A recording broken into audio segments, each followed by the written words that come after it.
Good morning, students. Welcome back. Again, we are here with our first chapter in history, the rise of nationalism in Europe. The subtopics which we are going to cover today are the making of Germany and Italy. Under this subtopic, again, we have 2 points.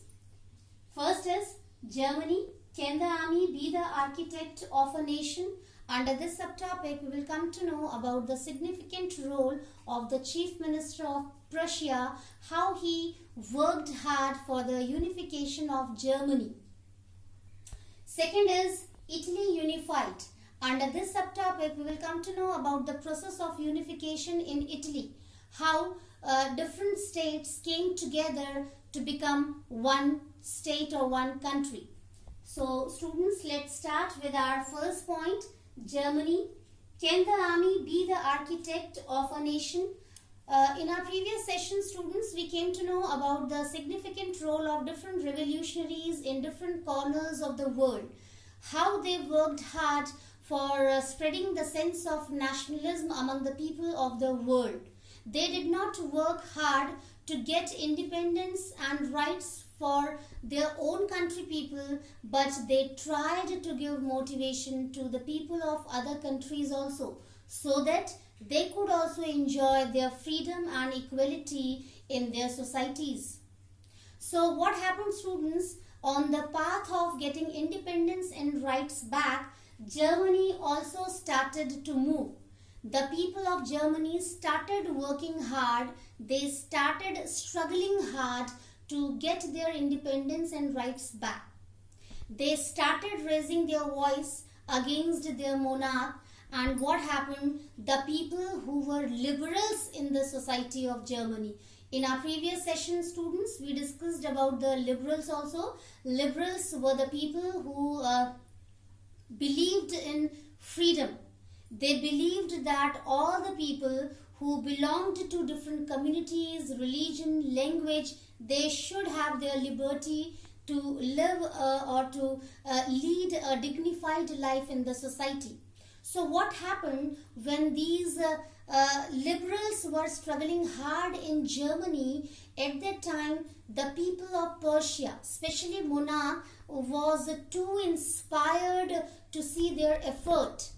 Especially the people who were peasants in Prussia, they gave their full support to those liberals. They were ready to be with them.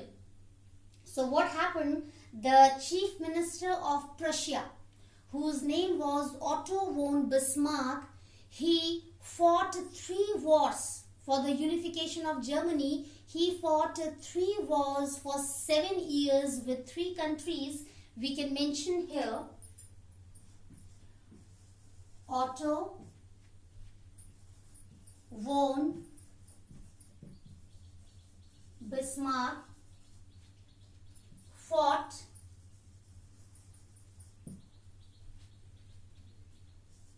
three wars for 7 years with Austria, Denmark and France.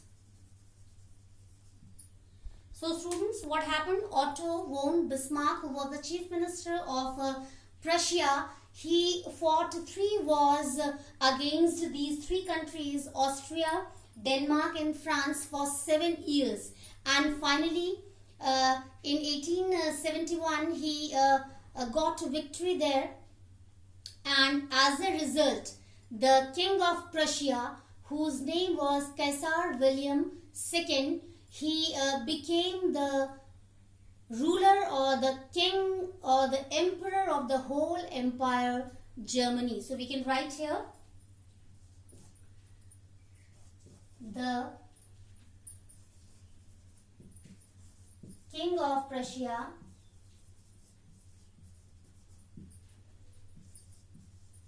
became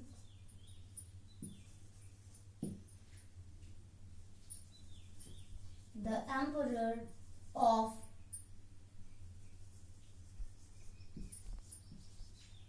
whole Germany.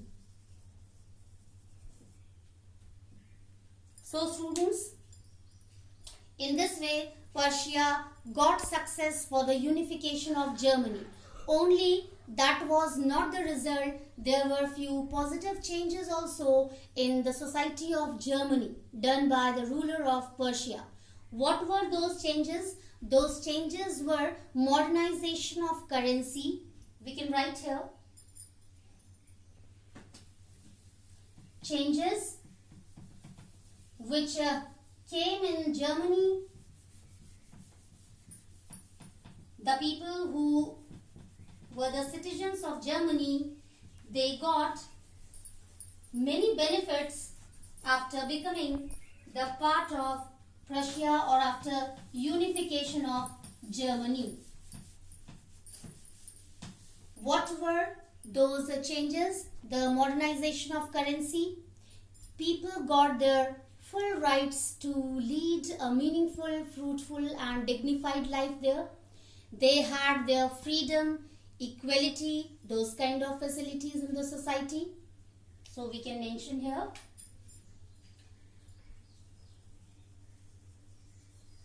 Changes in society.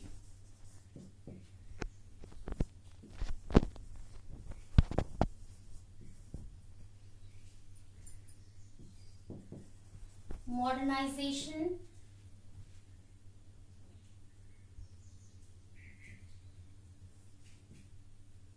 of currency.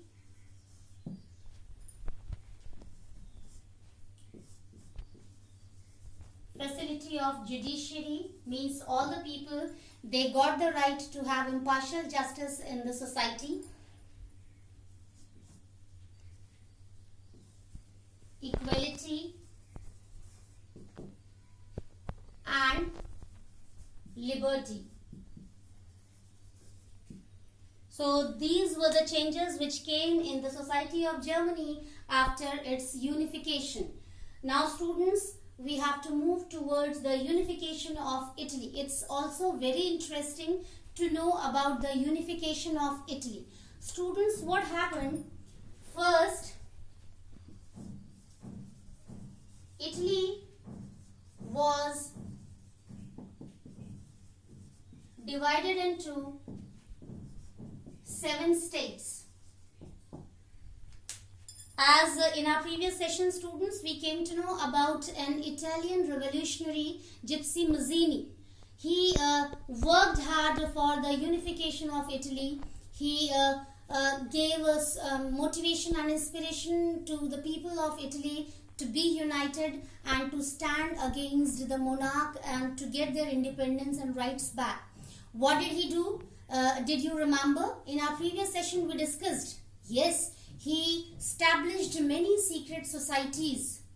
He established many clubs for the people so that they could join there and they could share their thoughts and views to each other, and they could become able to make plans or tricks to get their independence and rights back very soon. So students, the people of Italy, they were too inspired by Gypsy Mazzini and they were continue participating to get their independence and right back. They were participating in the struggle continuously. They knew very well that without their hard effort, it could not be possible for them to get their independence or rights back. So they were too activated in the society and they participated properly in all the struggles. They became the part of those societies and clubs also. So what happened, as I told you that Italy earlier, it was divided into 7 states. The northern part of Italy was dominated by Austrian Habsburg Empire. The middle part of Italy was dominated by Pope, and the southern part of Italy was dominated by the kings of Spain, Bourbon kings of Spain. So in this way, Italy was divided into 7 states. No unification. There was lack of unity there. That's why different people were ruling there. Only among of those 7 states, only one state was there where an Italian prince was ruling. And the name of that state was, we can write here, only one state was ruled by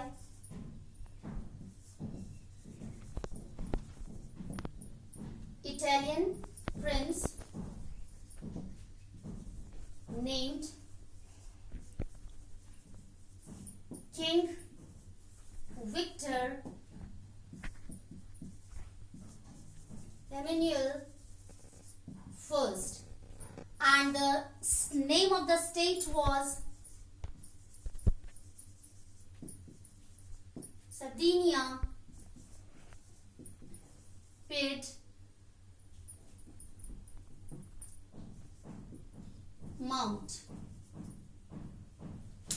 Sardinia, Piedmont. So students, only that state was there where an Italian prince was ruling. So with the inspiration and motivation from Gypsy Mazzini, he understood properly that the unification of Italy was mandatory for the success of the whole Italy, we can say. So what happened? He observed one thing, he felt one thing, that all the 7 states, including his own state, all the states were too rich regarding the presence of resources and the power of the people who were living there. So he understood properly that if the progress or development should be there of Italy, so first it should be necessary that the unification of Italy should be done. So for that he started working. In 1859 he gave order to his chief minister Cavour to have a fight or a war, we can say, with the rulers of northern part of India, Austrian Habsburg Empire, the rulers of that area. So what happened? Cavour, he was very perfect to handle these kind of fights or war, and finally he got success. Now, along with that, in 1860, here we can write, in 1859, under the leadership of Chief Minister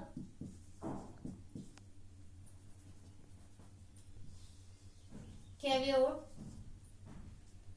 the northern part of Italy was won by that Chief Minister, and in 1860 again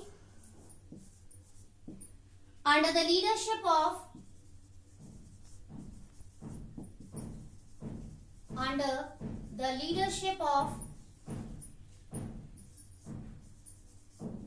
Giuseppe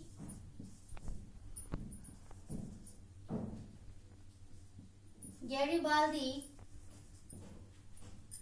under the leadership of Giuseppe Garibaldi, the southern part of Italy was won by Giuseppe Garibaldi. He also fought with the rulers of southern part of Italy. They were Bourbon kings of Spain. So he defeated them, and finally what happened? The king of Italy, that state, what was the name of the state? Sardinia, Piedmont, and the name of the king was King Victor Emmanuel II. So what happened? Finally, after getting these victories or this success, the king Victor Emmanuel II became the ruler of Italy, and the process of unification of Italy got finished. So students, what happened after that success? Most of the people of Italy, they were well educated, and they had a very good education. They were quite able to know what was wrong, what was right. Even then, they were too far from the sense of nationalism. But at last, really, they became the part of the unification of Italy and always gave their contribution for the progress and success of Italy. So students, in today's session, we came to know about the process of unification regarding two states, Germany and Italy. We came to know about the hard work of the people who belonged to these two states to get their independence and rights back. And at last, we came to know about the significant role of rulers also. All the rulers could not be same. They could not be selfish. Sometimes it happens kings or emperors, they could be able to think for the welfare and goodness of the people first. And same happened in case of Germany and Italy. So students, that's all for today's session. Again, in next session, we will meet again with the new subtopics for the same chapter, the rise of nationalism in Europe. Till then, take care. Have a nice day.